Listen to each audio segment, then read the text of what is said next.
Now, let's see if we're done today. Well, there's 1,967 today. That's 1,968. 67. 1,968. 67, Lou. 68. Just a minute, Bud. I'm saying 67. Please. Uh-huh. Uh-huh. Listen right there. Stop. That's where I made the mistake. 1,968. I'm proud of you, Lou. Thank you. The Globe Efficiency Company is proud of you. Thank you. I've been on this job exactly 1 week. I have not made a mistake yet. And not only that, I feel just like a square peg in a round hole. Good. Now, I've got to go get some more envelopes. You see if you can locate that Morgan contract in the file. I will, sir. Oh! Pardon me. Excuse me.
Tummy ache?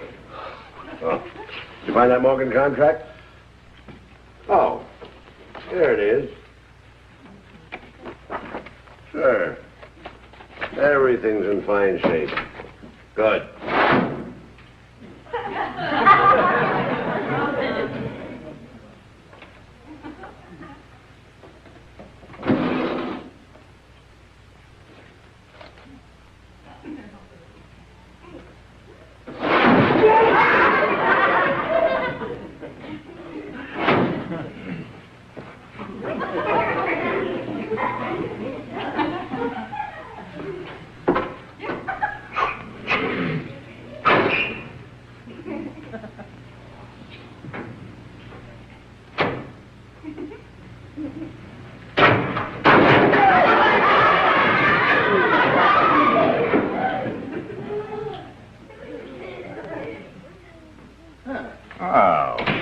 Glad to see you, J.J.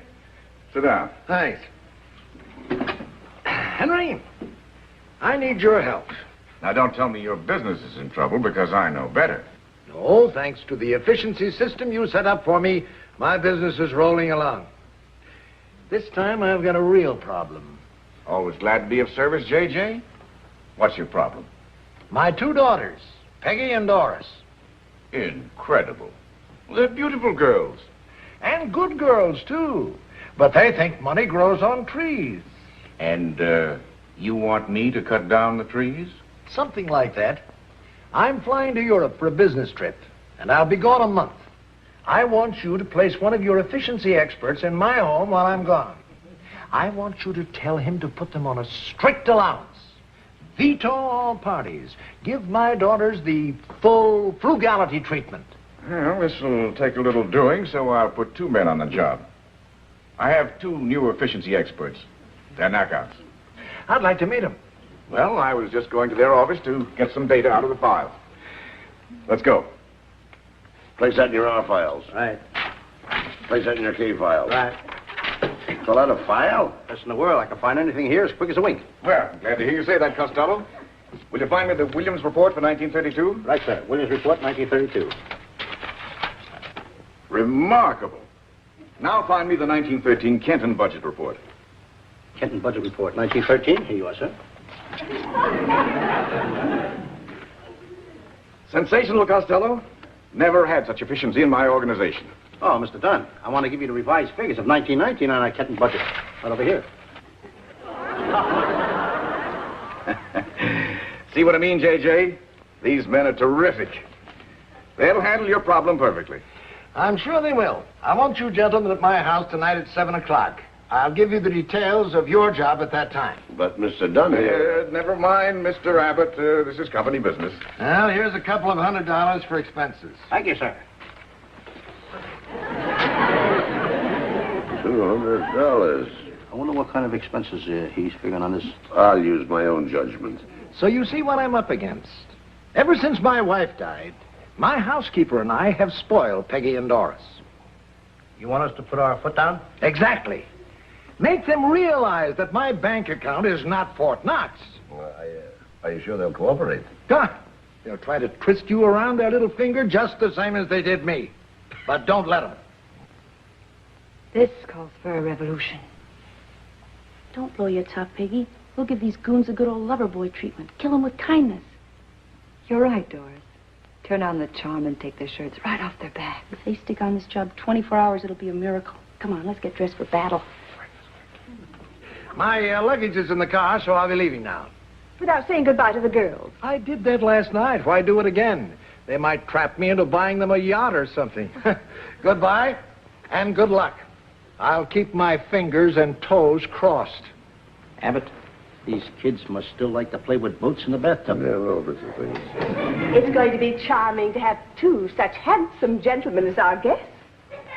Now, guess, we're efficiency experts. And now we would like to meet Miss Doris and Miss Peggy and lay the law down to them. Yes, Mr. Abbott. Please. I'll go and tell them you're waiting. Immediately. Abbott, What? I don't like this whole thing. Why? These kids are apt to wrap me around their little finger and ask me for ice cream, candy, cake. Don't do it. Be stern, be firm. Don't do as they tell you to do. Use your own judgment. Well, if they get a little tough with me, you know what I'll do? What? I'll put them up my knee and give them a spanking. That's the idea. A big, handsome man like you wouldn't put poor little old Peggy on his knee and spank her. Would he? Papa told us you were coming, but we didn't expect such a charming surprise. Well, you're not, I'm Doris. I'm Abbott. I'm Peggy. I'm amazed. May I call you? You have such soulful eyes. They look right into a girl's heart. You're just so what? What happened? That silly old statue fell off the stand and broke. I'll get the plastic cement and I'll fix it in a jiffy. I guess I'm pretty clumsy. Just pretty. Shall we sit down? Much as I hate to do this, I must inform you young ladies that... We know. Papa told us all about it. You're here to see that we economize. We're to cook, do our own hair, and live like misers. Well, I'll make us a snack. You can help me. Ow! Ow! I'll help the cars with the home permanent. And Lou, you can be my assistant. If she ever asks me for my piggy bank, I'm busted.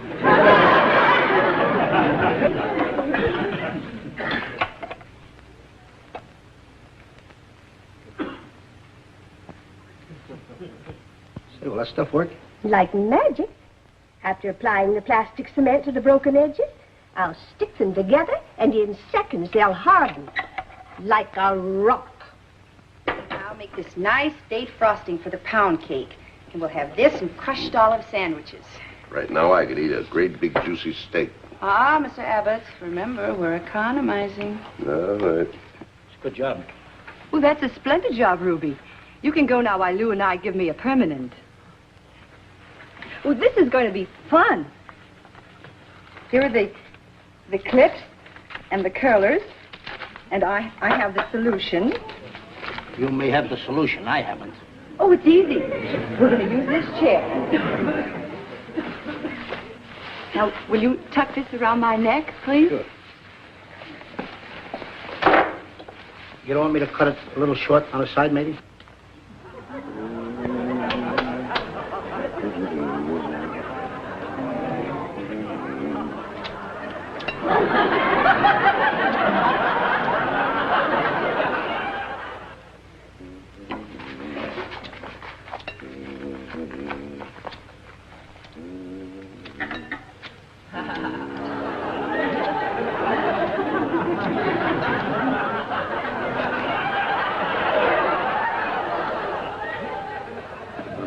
Now, take it easy, though. I don't want a butch haircut. Right, I think.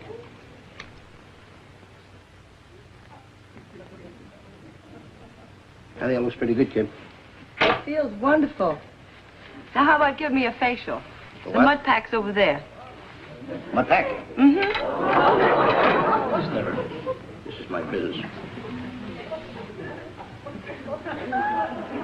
Oh, that's so cool and wonderful, Lou. Isn't that nice? Oh, it's terrific. Let's see how you look with that mustache.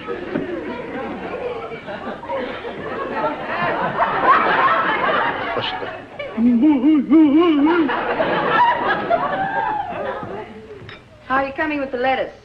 Fine. How are you doing with the frosting? Well, I may be stretching a point, but I'll say it's the best I ever made. Help, I'm plastered. Lou, get this mud pack off my face. I'm smothering. Take it easy, kid. Don't go to the place. I'll be right back. Oh, Lou, help me. Hey, Shorty, where do you keep the hammer, the chisel, the saw, and the blowtorch? Where's the tools? Oh, they're all in the corner. In the corner. Oh, boy. Well, what happened? What happened? I just gave your sister a mud pack. I think it's setting. Okay. Oh. Go ahead. Setting? A mud pack? That sounds like trouble. Oh.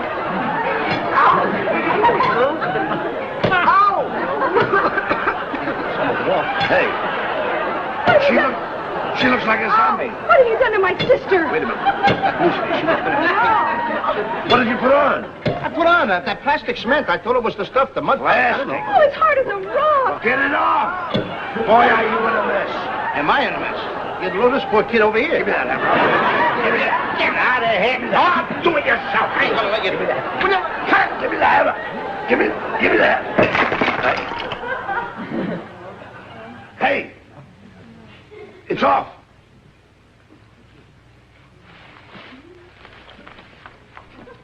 Oh, it looks wonderful. It's the best facial I've ever had. You're so marvelous. You're so efficient. Get a load of that. He buries her in cement, and now he's a hero. How come? What do you expect? I'm an efficiency expert.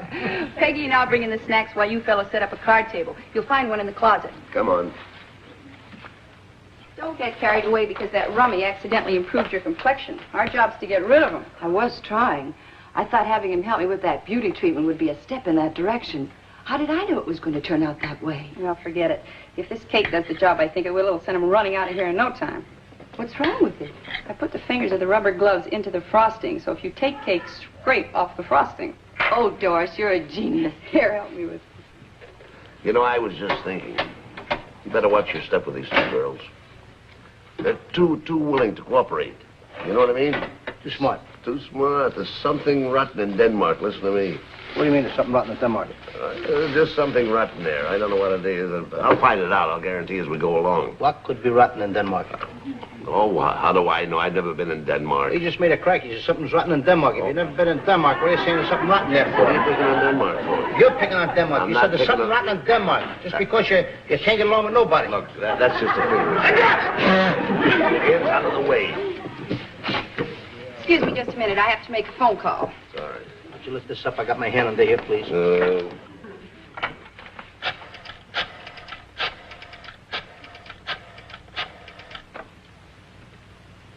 Hello, may I speak with Madame Costa? Hello, Madame Costa. How are you? This is Doris Wentworth. I'm sorry to call you at this hour, but could you send out some of your newest evening dresses? And Janet and Fifi to model them? Good. Oh, and listen, will you please tell Fifi to bring that trick dress? Thank you. Goodbye.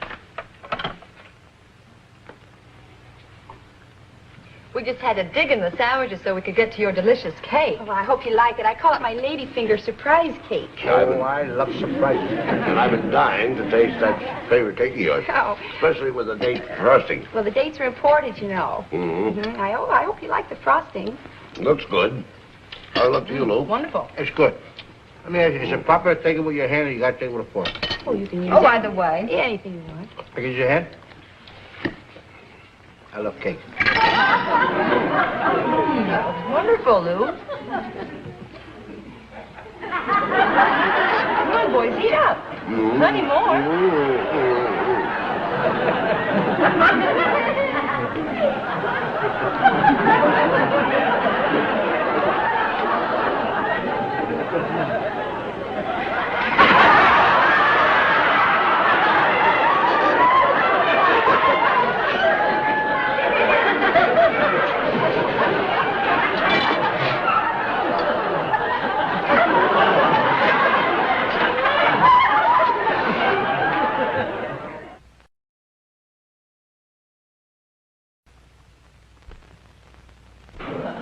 Isn't that a gorgeous portrait? That's the finest painting of McKinley I've ever seen. McKinley? Why, that's our grandfather, Waldo Wentworth. He owned rubber plantations in the Far East. Rubber sort of runs in your family. Father imports rubber tires. Well, how about the dates? Yes, how did you guess? Oh, just a rough idea. I wonder who that can be calling. So you see, girls, we've got to outsmart Dad and those two watchdogs he sicked onto us. Oh, it is exciting. We'll do our best. Good, Fifi. Surprise of surprises. Madame Costa sent Fifi and Janet over to show us some of her newest creations. Well, this is an unexpected pleasure. Fifi and Janet, I'd like you to meet Lou and Bud. It is a pleasure to meet such a magnificent gentleman. Come on, girls, I'll show you where you can change. Just a minute, Miss Wentworth. We will not allow you to squander any more money on new clothes. Well, we can at least look at the dresses, can't we? Bud, I don't think it's going to hurt to let the girls take a look at the dresses. Come on, girls, I'll show you where you can change. Right. Costello! Did you bring the breakaway dress with you? Did I have it on? Oh, good. We'll pull the gag on the chubby one and come on right in. Janet and Fifi will be right out. Oh. Hello.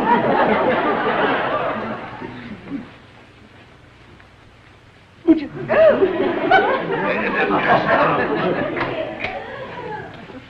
I will now model this dress for you.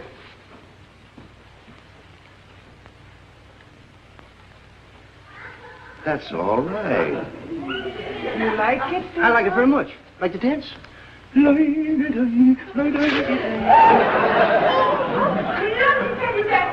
what you have done to this costly dress. $500 it will cost me. I will be fired. No, you won't. He'll pay for it. Costello will pay for it. Oh, me? Yes. Wait a minute. Maybe Peggy and I can help him. Come on. Who's going to pay for that button? What are you Who's going to pay for the button? That was perfect, Fifi. Now we'll really give him the business. That little act will help us get the jackpot. Why, you numbskull, I ought to punch you right in the nose. Don't be so hard on him, Bud. We can square the whole thing. If you agree to buy all the dresses that they brought here, they'll forget about this one you've ruined. Oh, Is no. it a deal? Wait a minute now. Wait. Come here a minute, Lou. I said, come here a minute. Come here. All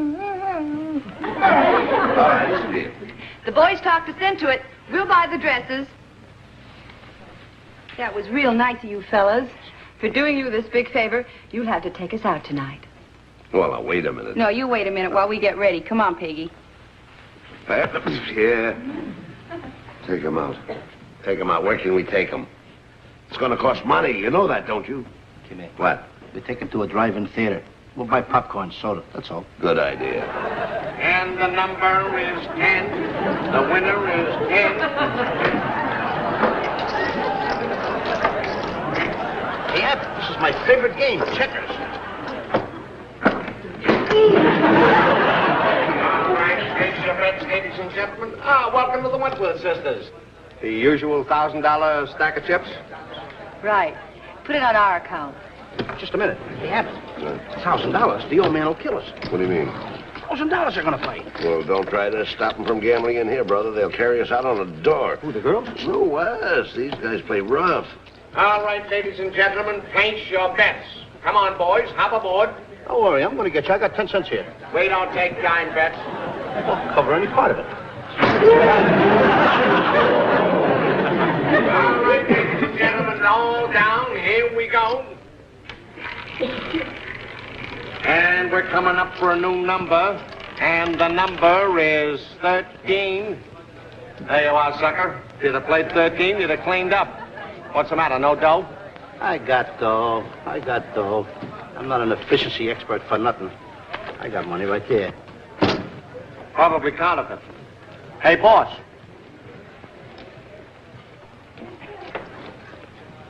Yes, ma'am. Do you want me? Check this guy's credentials. I never saw him before. How about your identification? Yes, sir. Okay, we're coming out for a brand new number. Here we go. Place your bets.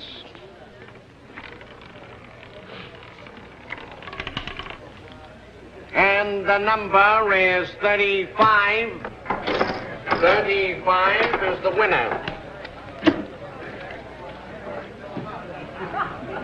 Hey, this is for a bicycle. Come on, show me some more. Bicycle club. I like to ride. The fat boy says, let it ride. And here's your winner, number 35. He does it again.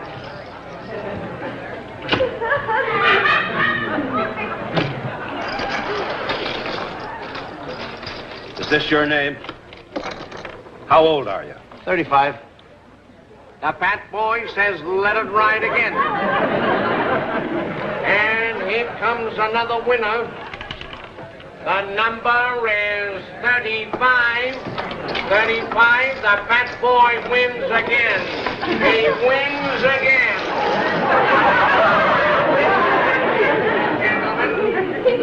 The Big Wheel Club. Never heard of it. Are you kidding? There's a lot of members in that club. How many? 29. And the fat boy switches to number 29. Everything on 29. And let it go. And the winner is number 35. Number 35 is the winner. Hey, give me back my buck if you know what. Give me. Quiet. Come on, let's get it. That's my pal. This is a public place. We lost a bucket here.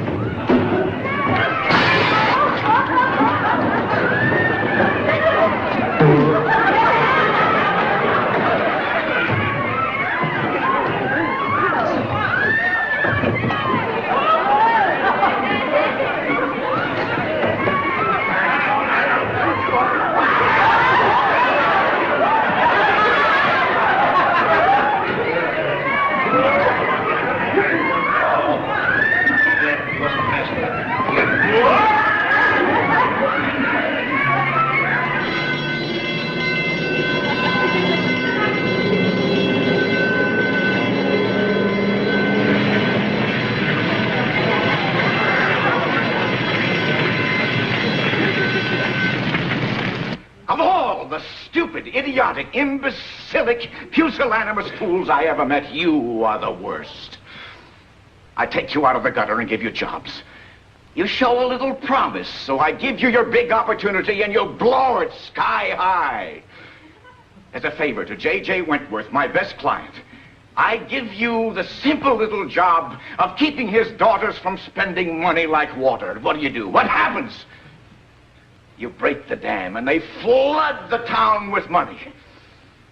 You let them squander money on clothes, and not content with that, you're weak-minded enough to take them to a gambling joint where they lose $15,000. And then you're stupid enough to start a fight, wrecking a joint, bringing in the police.